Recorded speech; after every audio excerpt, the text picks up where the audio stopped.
Hello guys, welcome back to my channel Karishma family vlogs. कैसे हैं आप सभी? आई होप आप सब बहुत अच्छे होंगे, बहुत बढ़िया होंगे और आप लोगों की दुआओं से मैं भी बहुत बढ़िया हूँ। फिर चलिए व्लॉग में हम आगे बढ़ते हैं। ये व्लॉग है इवनिंग का। मॉर्निंग का व्लॉग जो है मैंने आप लोगों के साथ शेयर किया था, उसी में ये क्लिप भी ऐड कर दी, लेकिन ना व्लॉग ज़्यादा लंबा हो जाता है तो इसे मैं दूसरे दिन शेयर कर रही हूँ। ये व्लॉग उसी दिन इवनिंग का है और यहाँ पर हमारी व्लॉग की शुरुआत हो रही है स्पेशल चाय से। और आज बहुत कुछ स्पेशल बनने वाला है, तो प्लीज़ आप लोग बिना स्किप किए हुए वीडियो में एंड तक बने रहिएगा। आप लोगों को बहुत कुछ देखने को मिलेगा। जो रियलिटी है ना, मैं कहती हूँ आप लोगों को कैमरे के पीछे की रियलिटी नहीं पता है कि बच्चे कैसे संभालती हूँ, तो आप लोगों को ना इस व्लॉग में देखने को मिलेगा। यहाँ पर हम दोनों माँ बेटी की हो रही है चाय और उसको भूख लग गई थी तो इसलिए वो टोस्ट खा रही है। यहाँ पर चाय पीने के बाद मैं चाय रख दी थी, उसके साथ में मैंने दाल भी लगा दी थी क्योंकि आज बन रही है स्पेशल दाल बाटी। और यहाँ दाल रख दी थी उबलने के लिए। तब तक मैं ना बाटी का आटा रेडी कर लूँगी। तो उसमें मैंने आटे में थोड़ा सा बेसन और सूजी मिलाऊँगी मैं। सूजी अगर मक्के का आटा होता ना तो ना तो बेसन मिलाने की ज़रूरत पड़ती और ना सूजी मिलाने की ज़रूरत पड़ती। मक्के के आटे से बहुत अच्छी सॉफ्ट बन जाती है। और यहाँ पर मैंने अजवाइन डाली, थोड़ा सा सोडा डाला और नमक और थोड़ी सी हल्दी और मोयन के लिए थोड़ा सा घी डाला था। वैसे ओवन की जो बाटी है हमारी ना वो बहुत सॉफ्ट बनती है। आप उसमें मोयन दो ना दो, कुछ दो ना, लेकिन फिर भी सॉफ्ट बनती है। यहाँ पर सब कुछ डाल के और ये जो है पीछा नहीं छोड़ रही थी। शाम का वक्त है ना, ऐसा ही होता है मेरा, बहुत कम जो है कि वो खेल लेती है, नहीं तो बहुत आगे पीछे घूमती है। इस तरह से हम आटा गूँथ लेंगे और यहाँ पर आटा लेने के लिए बराबर बैठी है। पता नहीं क्यों मैंने सभी बच्चों को देखा है कि जब उनकी मम्मा आटा लगाती है ना तो वो आटा ज़रूर मांगते हैं, या फिर अगर उनके सामने हम आटा नहीं लगाते और रोटियां बनाते हैं ना तो वो थोड़ा सा आटा लेकर ज़रूर जाती है। हमारी सावी तो इतनी बड़ी हो गई है ना, फिर भी वो आटा मांगती है। और यहाँ पर ना मैं दाल फ्राई कर दूँगी।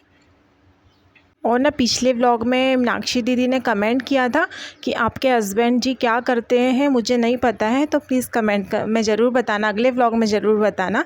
तो मीनाक्षी दीदी बहुत बहुत आपका थैंक यू। जितना बोलूँगी उतना कम है, क्योंकि आज जो कुछ भी हूँ यूट्यूब पे आपकी वजह से हूँ। आपसे बहुत मोटिवेशन मिला है तब जाकर मैं इस प्लेटफॉर्म पर आई हूँ। तो बहुत बहुत धन्यवाद, शुक्रिया। जितना बोलो उतना कम है। तो सबसे पहले दीदी, मेरे हस्बैंड ड्राइविंग करते हैं। जो मेरे यहाँ पर आप किचन में मंदिर देख रहे होंगे ना, वो मंदिर उन्हीं की शॉप का है। मार्बल टाइल्स से जो शॉप होती ना, उसकी गाड़ी चलाते हैं। तो आई होप आपको पता चल गया होगा, आपको सभी को पता चल गया होगा कि मेरे हस्बैंड जी क्या करते हैं। और बस हम लोगों का यही है, वो जो कम मेहनत करते हैं बस उसी से हमारा घर चलता है। बाकी हमारे पास अदर इनकम कुछ नहीं है। बस इतना है कि हम अच्छे से हमारा घर चल जाता है, हमारा खर्चा चल जाता है। बाकी जो होती ना सेविंग, वो कुछ नहीं कर पाते हम लोग, बस खाते हैं, घर में रहते हैं, बस यही है। इसलिए मैं यूट्यूब पर आई हूँ, मजबूरियाँ लेकर आई है कुछ, कि शायद अपनी बेटियों के लिए हम कुछ कर सकें। क्योंकि एक व्यक्ति जो कमा रहा है उसमें हमारा घर खर्चा आगे का होना मुश्किल है। और यहाँ पर ना बता दूँ आपको कि मैंने जो दाल बनाई थी ना, उसमें ये जो नमक हिल रही है ना, इसने नमक डाल दिया था। और दाल में इतना नमक डाला था ना कि दाल ऐसी लग रही थी मानो हम नमक घोल के पी रहे होंगे। और ना मैंने बहुत बहुत मन से बनाया था यार आज का खाना, पता है, इतनी मेहनत से इतना मन से बनाया था कि, और बहुत शौक़ से, क्योंकि बहुत दिनों बाद बन रही थी बाटी। और यहाँ पर ना वो रो रही है, उससे नमक छुड़ा लिया तो मैंने। और मेरा फेस देख के आप समझ रहे होंगे कि मेरे को कितना दुख हुआ था वो दाल का, क्योंकि बहुत अच्छी बनी थी। और यहाँ पर ना शाम के 7 बज गए थे, 7:15, और हस्बैंड जी के आने का टाइम हो गया था। तो फिर मैंने ये दाल को रख दी, क्योंकि इसका कोई मतलब नहीं था। इसको पानी भी छनाती ना तो भी इसमें इतना नमक था कि नमक का स्वाद नहीं जाता। तो फिर से मैंने दाल फ्राई करी, और मेरे पास ना इतना टाइम नहीं था कि मैं दाल को फिर से उबालूँ और फिर फ्राई करूँ, तो मैंने डायरेक्टली कुकर में डाल दी थी। और ना बहुत दुख हो रहा था मुझे, ना आज तक दुख है, अभी तक दुख है कि मेरी दाल इतनी वेस्ट हो गई। और बच्ची है, क्या कर सकते हैं, मन तो बहुत गुस्सा बहुत आया था, लेकिन उसको कुछ भी नहीं कर सकते, डाल दिया। बच्ची है, ना समझे, मुझे मम्मा को देखती है ना कि मम्मा ऐसे डालती हैं, तो उसने भी डाल दिया, कोई नहीं। नुकसान। और नमक हो, नमक ऐसी चीज़ है, या तो अगर हमारी कोई ज़िंदगी में नमक घोल दे या फिर सब्ज़ी स्वाद तो फिर मतलब स्वाद जो है वो बेकार हो जाता है खाने का।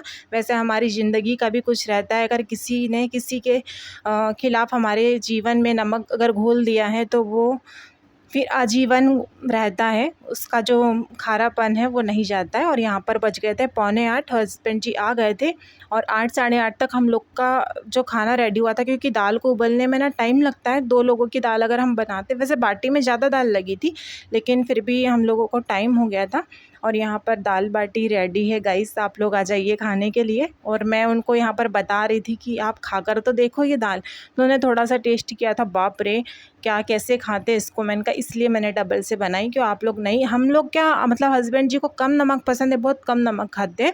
और वो इतना था ना कि कोई भी नहीं खा सकता था। तो मैं यहाँ पर वही बात कर रही थी कि अब बताओ क्या कर सकते, इतना नुकसान हो गया। और यहाँ पर हो गए थे बर्तन के ढेर, क्योंकि मेरा मूड पूरा ऑफ हो चुका था, तो बर्तन मैंने इकट्ठे कर लिए थे। और पहले बात तो मेरे पास ना टाइम नहीं था बर्तन साफ़ करने का, इतनी जल्दी जल्दी में सब कुछ किया था मैंने। और यहाँ पर बर्तन साफ़ करने के बाद में ना मैं लेट गई थी।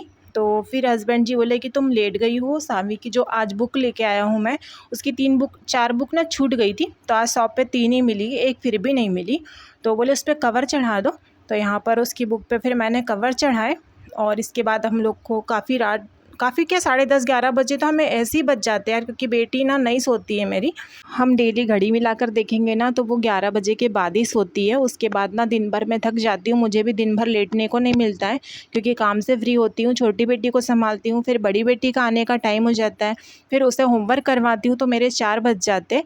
उसके बाद मुझे शाम का टाइम हो जाता है झाड़ू लगाने का, खाना बनाने का, तो मुझे पूरे टाइम आराम नहीं करने को नहीं मिलता है। और इधर भी रात को 11 बज जाते, तो मैं वीडियो का काम भी ना सुबह जल्दी उठकर फटाफट काम करने के बाद में करती हूँ, फिर आप लोगों तक वीडियो पहुँचाती हूँ। चलिए यहाँ पर आप लोगों से बातें भी हो गई और बुक्स पर कवर भी चढ़ गए। यहाँ पर नेम शीट चिपका देंगे हम। और इधर मेकअप हो रहा है, पूरी फेयर लवली अपने फेस पे लगा ली है।